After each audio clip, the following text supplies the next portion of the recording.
Ils vont les soutenir pour qu'ils aillent aussi de l'avant. Qu'ils partent annoncer, chanter partout à travers le monde.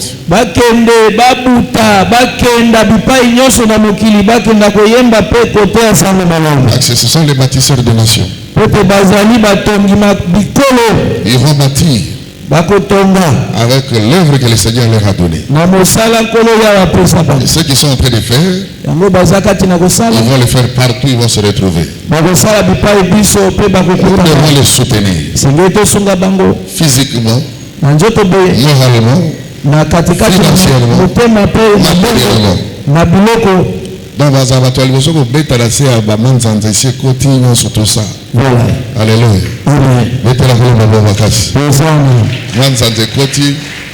Peut-être déjà Amen. Voilà. On avait commencé aujourd'hui, c'est la 5e partie. Où nous parlons de la prière sacerdotale de notre Seigneur Jésus.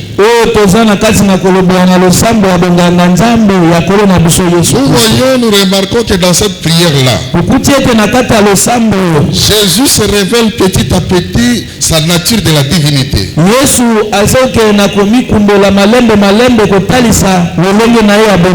Aimé, Jésus-Christ est Dieu. Tel que nous avons dit la fois passée, c'est lui notre Dieu. Dieu a pris certaines fonctions pour travailler. C'est le grand esprit qui pourrait exister. Dieu est esprit. Il n'est pas un homme. Pour dire que quand il disait ça, il était où? Quand il disait ça, il s'adressait à qui? Bien sûr, il s'adresse à lui-même. Parce qu'il est un esprit. L'esprit, on ne peut pas le contenir.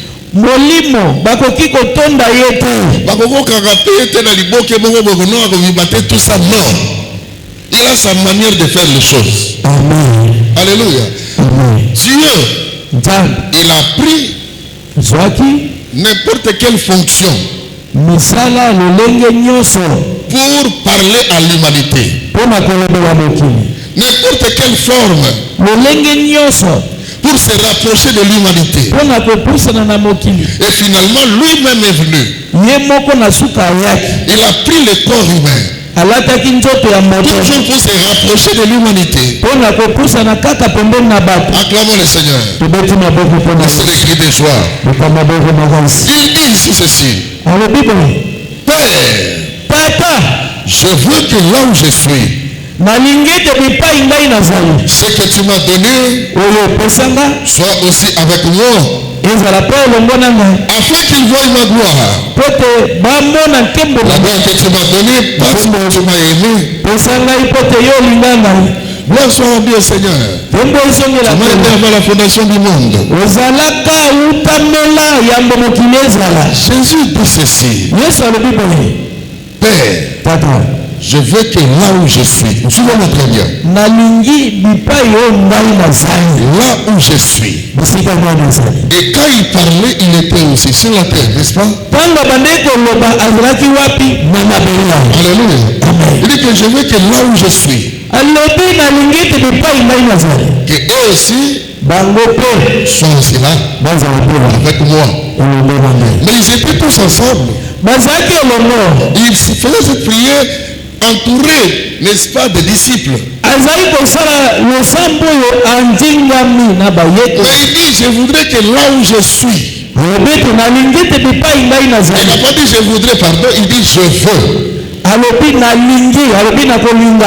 là où je suis, il utilise le temps présent. Là où je suis, à cet instant, et eux aussi, soit avec moi, pour qu'ils voient ma gloire. Alléluia. C'est-à-dire que Jésus était sur la terre sur le plan corporel, mais sur le plan spirituel, il n'était pas sur la terre. Alléluia. Vous allez comprendre avec moi. Si vous lisez le livre des 2 rois, le chapitre 5, le verset 26, c'est l'histoire de Géasi. Alléluia. Géasi et Élisée. Lisez 2 Rois, chapitre 5. Voilà. Verset combien? Prenez à partir du verset 24 à 26. Mais notre problème, c'est le verset 26. Arrivé à la colline, il a dit le prix de l'homme, il était posé à la maison. Voilà. Et il les envoya ces gens qui partirent. Là, Géasi a pris les histoires que le chef de l'armée syrien lui avait données. Amen. Puis il alla se présenter à son maître Élisée. Il a pris les histoires, il a caché, il se présente chez Élisée. Voilà. D'où viens-tu, Géasi? D'où viens-tu, Géasi? Suivez-moi très bien. Il répondit, ton serviteur n'est allé ni d'un côté ni d'un autre. Mensonge. Mais Élisée ton serviteur n'est allé ni d'un côté ni de l'autre. Élisha. Le verset 26. 26e verset. Voilà. Mais Élisée lui dit, mon esprit n'était pas absent. Mon esprit n'était pas absent. Molimo nangai. Ezalaki mesika ezalaki wana. Molimo nangai ezalaki wana. Continue. Lorsque cet homme a quitté son char pour venir à ta rencontre, Élisée était resté, je ne sais pas, à la maison, au bureau ou comment, mais Géasi a menti. Molimo Élisée azalaki na ye soki wapi avandi kasi Elisha akosi. Mais quand Géasi revient, il a menti à son maître. Vous connaissez cette histoire, n'est-ce pas? Géasi, parce que le général de l'armée syrienne était venu, il a été guéri de la lèpre.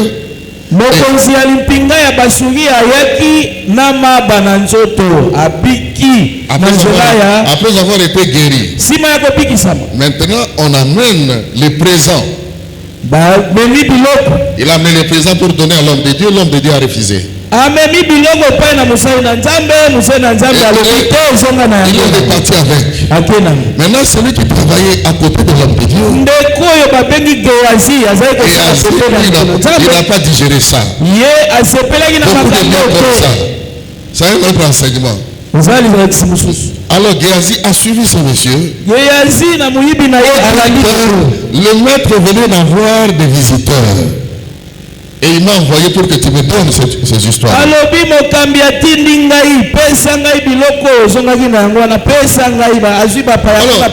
maintenant, le chef de l'armée syrienne lui a donné. Géasi est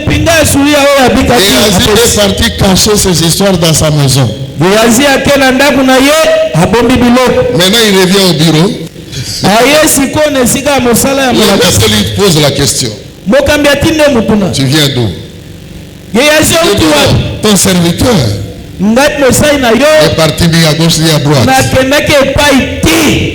pas le maître. Ça, c'était notre enseignement que nous allons donner plus tard.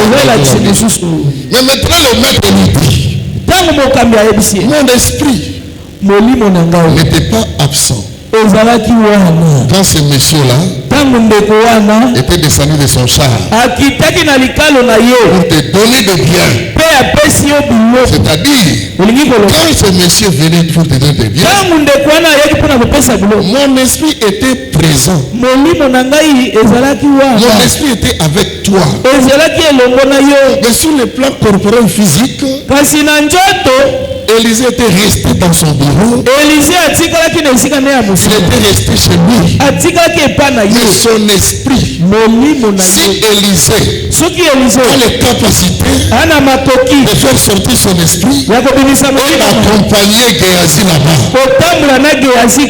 et à combien plus forte raison les dieux des armées ne peuvent pas prendre n'importe quelle forme pour que son esprit aille travailler à travers le monde. Acclamons le Seigneur.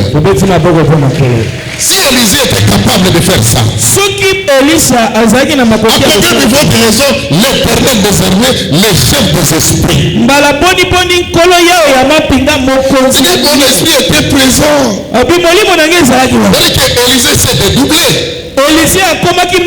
Sur le plan physique, il était chez lui, dans son bureau, et sur le plan spirituel, il était avec Géasi. Quand la scène s'est passée, frères et sœurs, Dieu est au ciel, Dieu est dans sa parole, Dieu est partout. Il peut prendre n'importe quelle forme pour arriver à ce qu'il est en train de chercher.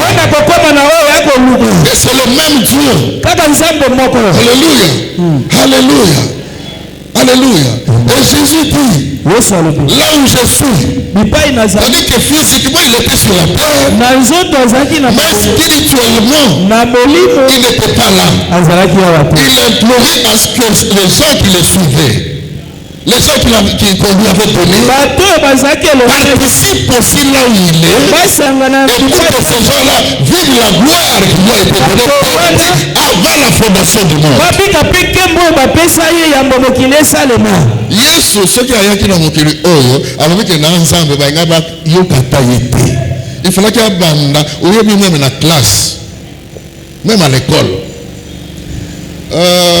Nous avons combien de chiffres de 26 lettres d'alphabet? Oui ou non? Oui. Les 26 lettres d'alphabet, tu apprends dans l'école maternelle, école primaire, tout ce que nous avons.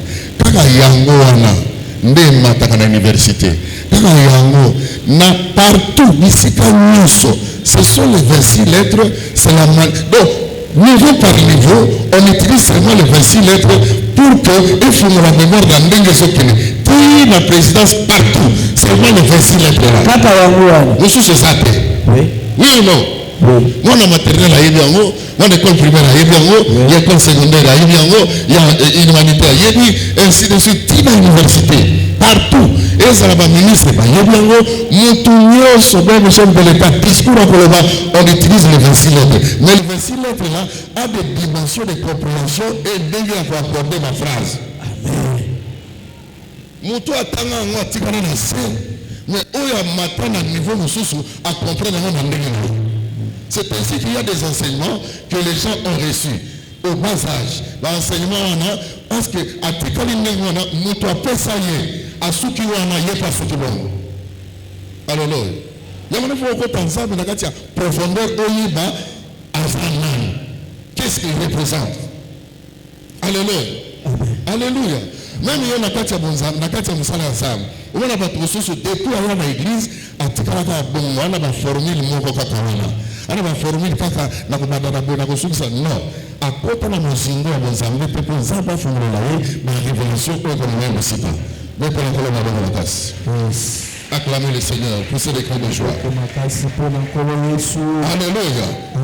Il dit que là où je suis, que eux aussi participent à cette gloire. Mais quand il disait il était encore sur la terre, et cette gloire-là était sur la terre, où c'était spirituel, c'était céleste. Parce que lui il parle du présent. Il dit que là où je suis, c'est-à-dire que présentement, même si on me voit physiquement, mais je suis une personne céleste.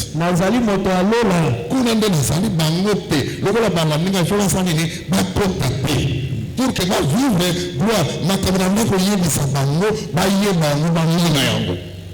acclamons le Seigneur. Parce que quand nous essayons de parcourir la Bible, je suis un nom aussi. Je suis. C'est le nom de quelqu'un, non? Je suis exactement. C'est le nom de quelqu'un. Est-ce que vous êtes d'accord avec moi? Oui. Je suis, c'est le nom de quelqu'un. Oui. Quand le Seigneur Jésus parle avec les pharisiens, c'est dans le livre de Jean chapitre 8. Alléluia. Lisez Jean chapitre 8, verset 58. Jean chapitre 8, verset 58. Voilà. Lisons au nom de Jésus.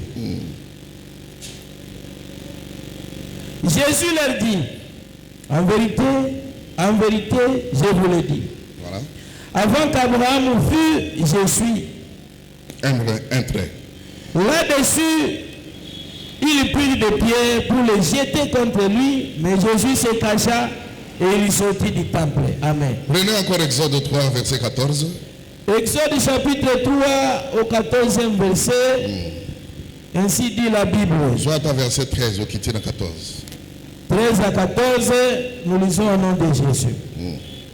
Moïse dit à Dieu, j'irai donc vers les enfants d'Israël et je leur dirai, le Dieu de vos pères m'envoie vers vous, mais s'il me demande quel est son nom, que leur répondrai-je? Dieu dit à Moïse, je suis celui qui suis. Et il ajouta, c'est ainsi que répondra aux enfants d'Israël, celui qui s'appelle Je suis m'a envoyé vers vous. Celui qui s'appelle Je suis m'envoie vers vous.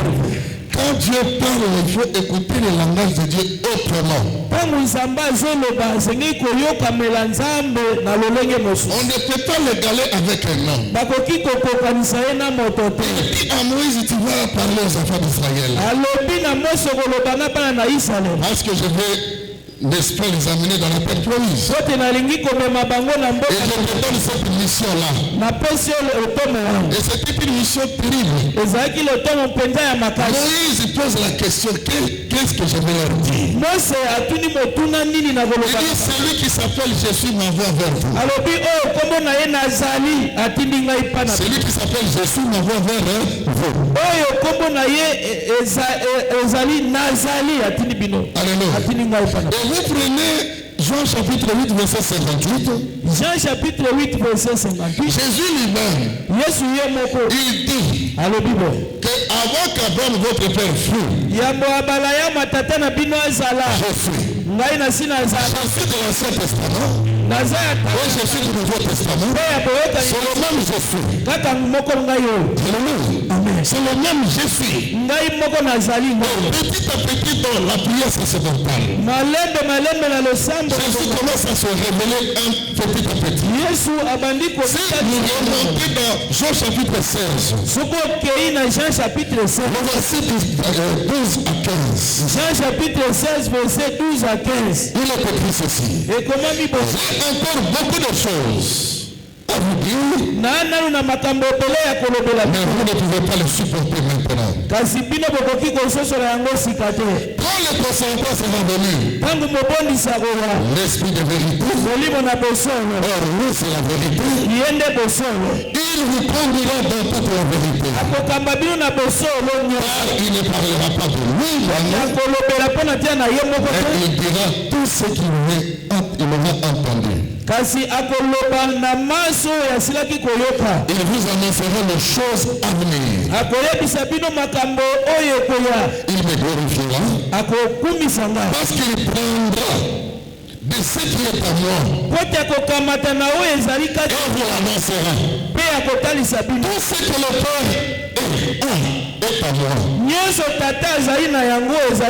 C'est pourquoi j'ai dit qu'il prend de ce qui est à moi et qui vous l'annoncera. j'ai encore beaucoup de choses à vous dire. Vous n'êtes pas encore arrivé à ce niveau-là. Comprendre certaines choses. Mais le Saint-Esprit viendra. L'Esprit de vérité. Il vous annoncera. Il vous dira toute la vérité. Il ne parlera pas de lui-même. Il prendra ce qui est à moi et vous l'annoncerez. C'est-à-dire, l'Esprit Saint, c'est lui-même. Alléluia. Parce qu'il dit, je suis le chemin, je suis la vie, je suis la vérité. Cet esprit-là, c'est le même esprit qui avait revêtu le corps. Il y avait une autre mission pour nous confirmer. Pour venir nous confirmer réellement la divinité de Jésus. Il ne parlera pas de lui-même. Il parlera de moi. Parce qu'il prendra ce qui est à moi et vous l'annoncera. Il vous dira même des choses à venir. Il vous annoncera. Tout ce que le Père a est à moi. C'est pourquoi je vous avais dit. Il prendra ce qui est à moi et vous l'annoncera. C'est-à-dire, moi et le Père, nous sommes un. Il n'y a pas deux choses. Il n'y a pas deux personnes. Parce que ce qui est pour le Père, c'est à moi. Et ce qui est à moi, c'est pour le Père. Il apprendra que ce qu'il voit en moi, pour vous annoncer. Il vous dira même les choses à venir. Tout ce qu'il aura entendu. Tout ce que nous parlons, l'Esprit attend. Il attend. Bonsoir bien Seigneur. Si vous passez au verset 25, on vous dit quelque chose de moi. Je vous ai dit ces choses en parabole. L'heure vient. Je ne vous parlerai plus en parabole. Mais où je vous parlerai ouvertement du Père. C'est-à-dire, pour qu'on vous parle du Père, il y a un moment donné, un moment où vous allez atteindre un niveau. Une dimension de la compréhension. Je vous ai parlé en parabole. Mais le moment viendra. Le moment viendra. Je vous parlerai ouvertement du Père. Je vous parlerai ouvertement du Père. Je vous avais dit. Quelqu'un a posé la question. Il se parle ouvertement du Père. Il dit que depuis très longtemps je suis avec vous ici. Vous n'avez jamais connu. Celui qui m'a vu a vu le Père. Le Père est en moi, moi je suis dans le Père. Et il dit encore, vous le connaissez déjà. Et vous l'avez vu. Ils ont vu Jésus sur la terre. Lorsque le Saint-Esprit viendra, le consolateur viendra. Parfois il dit, je demanderai le Saint-Esprit, je demanderai au Père de nous envoyer le Saint. Le consolateur. Parfois il dit encore, j'enverrai le Saint-Esprit. Parfois il dit encore, je serai avec vous. Je ne vous laisserai pas. Je serai avec vous jusqu'à la fin. C'est la même personne qui prend des dimensions compliquées qui prend des fonctions d'une manière ou d'une autre, qui se révèle petit à petit. Le Saint-Esprit viendra pour nous annoncer tout ce qui est vrai concernant Jésus, pour nous enseigner tout ce qui est vrai concernant Jésus. Et maintenant il faudra que le Saint-Esprit vienne pour nous confirmer ce que c'est Jésus, ce qu'il représente. Et il a dit encore, personne ne connaît le Fils ni seulement le Père. Je vous avais déjà parlé de ces choses. Et personne ne connaît le Père si ce n'est le Fils. Ou la personne ou le Fils veut nous révéler. Connaître le véritable Père,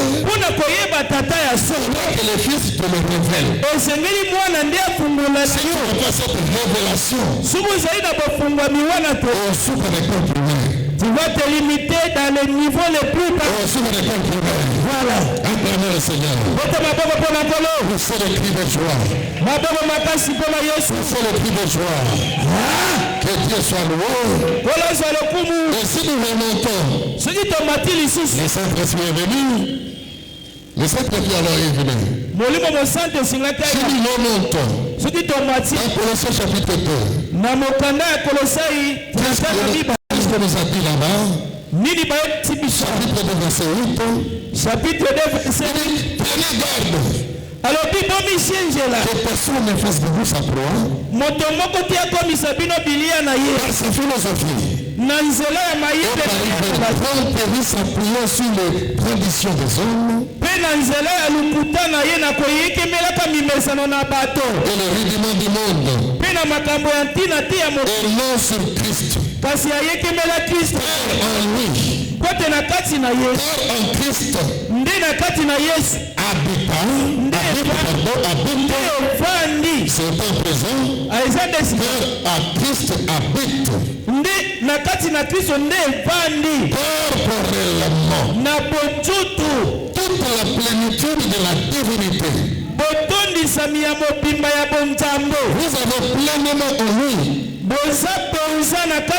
qui est le chef de toute domination et de toute autorité. Alléluia.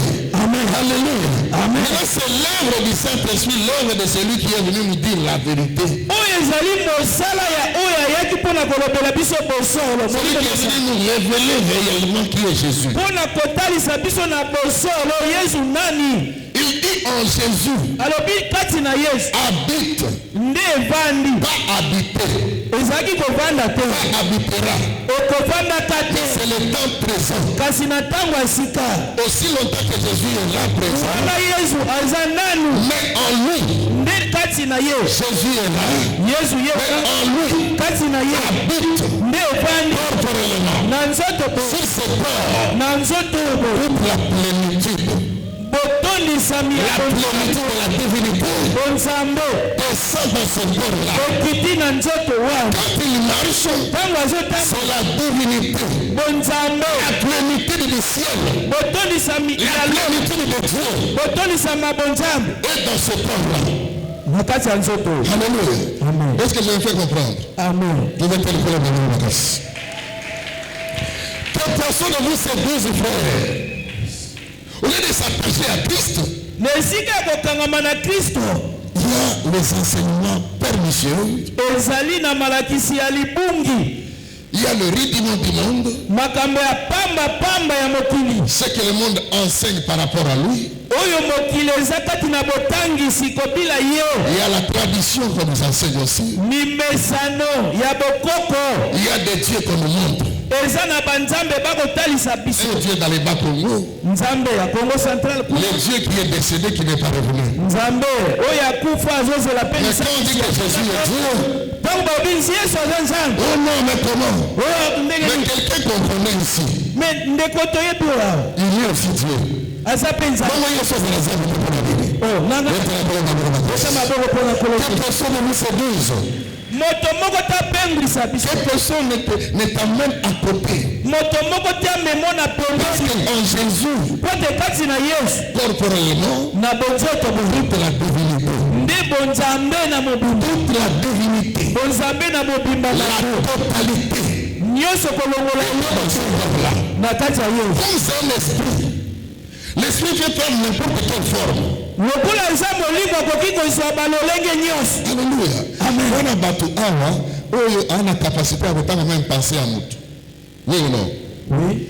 Le magicien maintenant attends à penser d'ailleurs. Nous je crois la minimum on n'a pas d'ailleurs. On a penser à nous. Bon acclamons le Seigneur. Alléluia. Amen.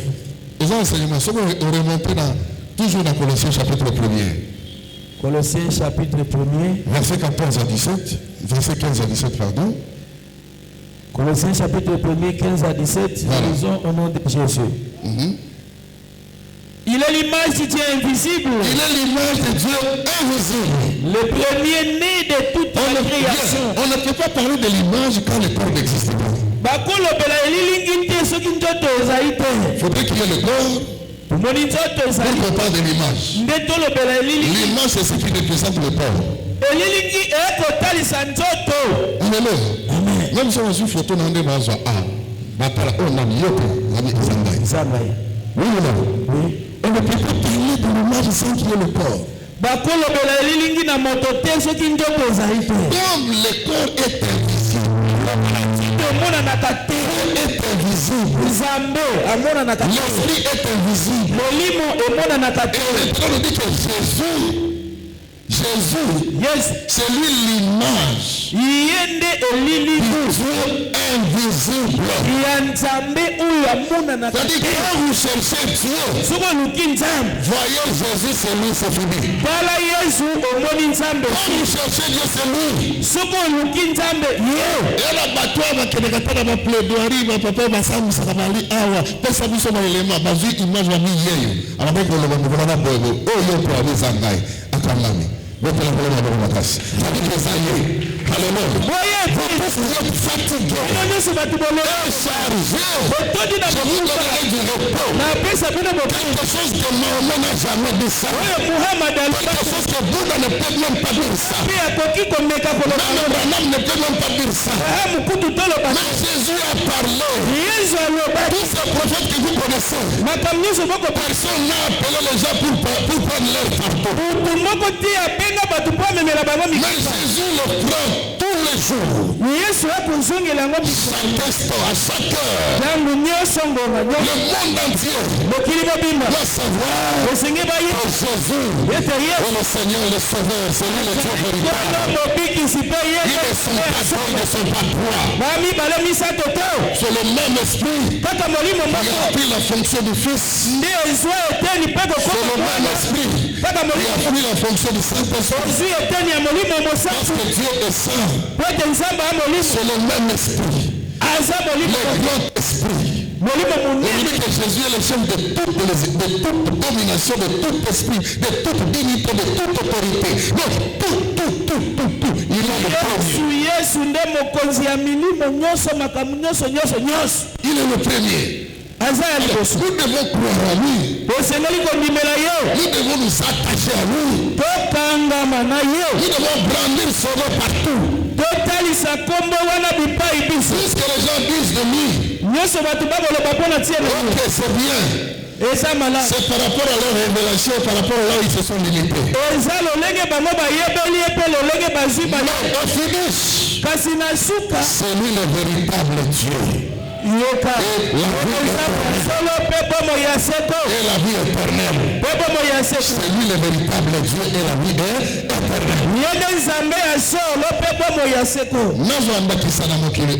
Yes. Félix Antoine Tshisekedi Tshilombo. Aza mwana ya famille na bango. Oui ou non? Oui. La famille na bango aza mwana. Beto yede. Oui. Azana Lissoso, chef de l'État, père de la nation. Oui ou non? Oui. Ce qui est pas le magistrat Zanan. Magistrat suprême. Magistrat suprême. Ce qui est pas le soldat Zanan. Commandant suprême de l'armée. Suprême de l'armée et de la police nationale congolaise. Ce qui est pas la citoyenneté Zanan, le premier citoyen de la République. Le premier citoyen de la République. Donc partout aux alliés. C'est qu'il y a Azam, Amukolo, Amukonzi, Azam Liboso, Nyoso Baba, institution Nyoso, Yende. Ô Père de la nation. Père de la nation, vous ma père à Tata Nabango. Parce que moi, maman, ma papa, est père de la nation. Mais le coup de comme il connaît, après, il a étiquette. Oui ou non? Oui. Mais pour avoir la place. Donc, c'est comme ça. Bande de Corée, mon aïe, que non, il y a un ami seul, l'autre ami seul, l'autre ami seul. Bande de président. Bande de magistrat, ceux qui juge suprême. Bande de chef de l'armée. Nous nous sommes aux alliés. Azali Kolo, Amukonzi, il coordonne le tout. Et là, pour le 4-5, il y a après Sanzela. C'est comme ça avec Jésus. Alléluia. Amen. Alléluia. Amen. Alléluia. Amen. Notre Dieu s'appelle Jésus. Parce que Jésus a dit ici dans sa parole. Yesu avaninde na ilobane. Je l'ai fait connaître ton nom. Yes. Et il ajoute en disant, je le ferai encore connaître. Natalisaki bango kombo na yo, pe na koyebisa bango lisusu po bayeba yo. Tango. Jean 17 toujours. Jean chapitre 17. Voilà. Nous sommes là. Verset 26. 26 ans, verset. Je leur ai fait connaître ton nom. Natalisaki bango kombo na yo. Et je leur ferai connaître. Pe na kotalisa bango lisusu. Natalisi bango. Resilite. Nalobi na kotalisa bango lisusu. Bakola kasi. Wadike na supaki na bango na niveau na même niveau musu ezali na komema bango. Acclamez le Seigneur. Beta maboko pona kolo Yesu. Oyebi eloko musu ezalaka nini na bakommunauté na baeglise. Soki visionnaire asali erreur sur le plan doctrinal. Atikali nango azui faiblesse côté wana. Au moment de l'église, il y a une faiblesse. Yes. Oh, on va attendre ma commune, nous on va t'écaler là. Vous comprenez? Au moment de l'église, il faut voir à partir. Oh, papa spirituel, papa non spirituel, est-ce que Bible le veut?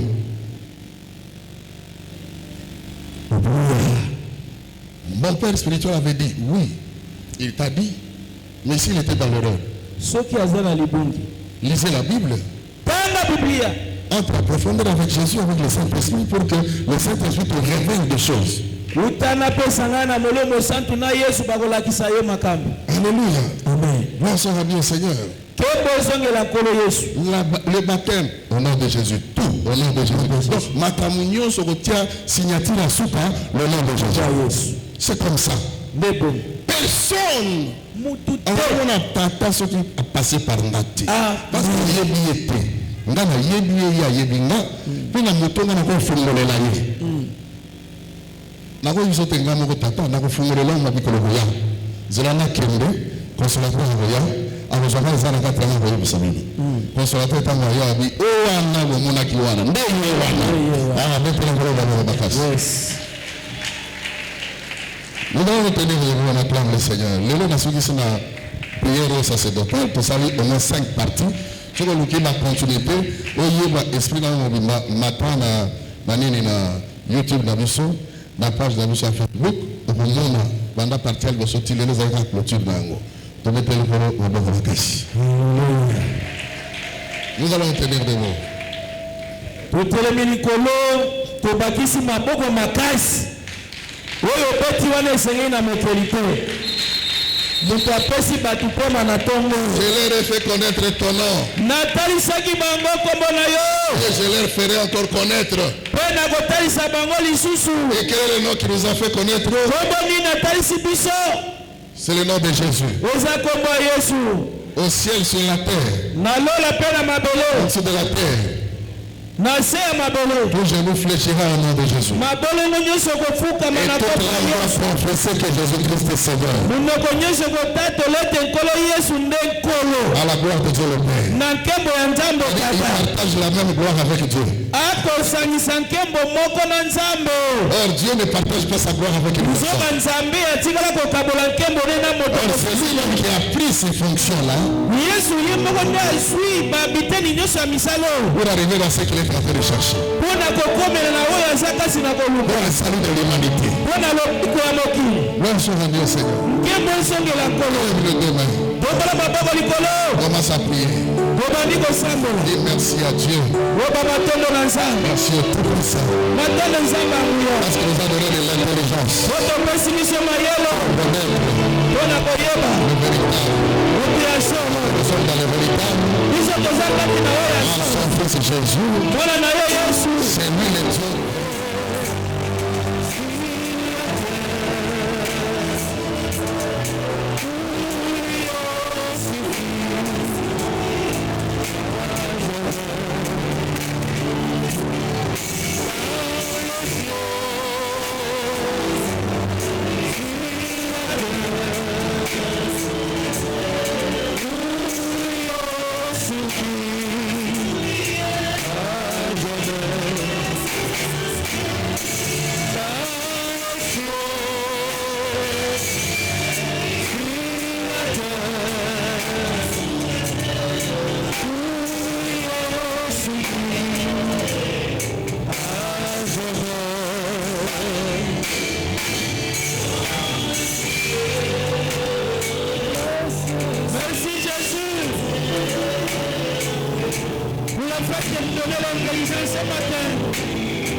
refasse de vous sa croix par l'événement du monde, par les enseignements pernicieux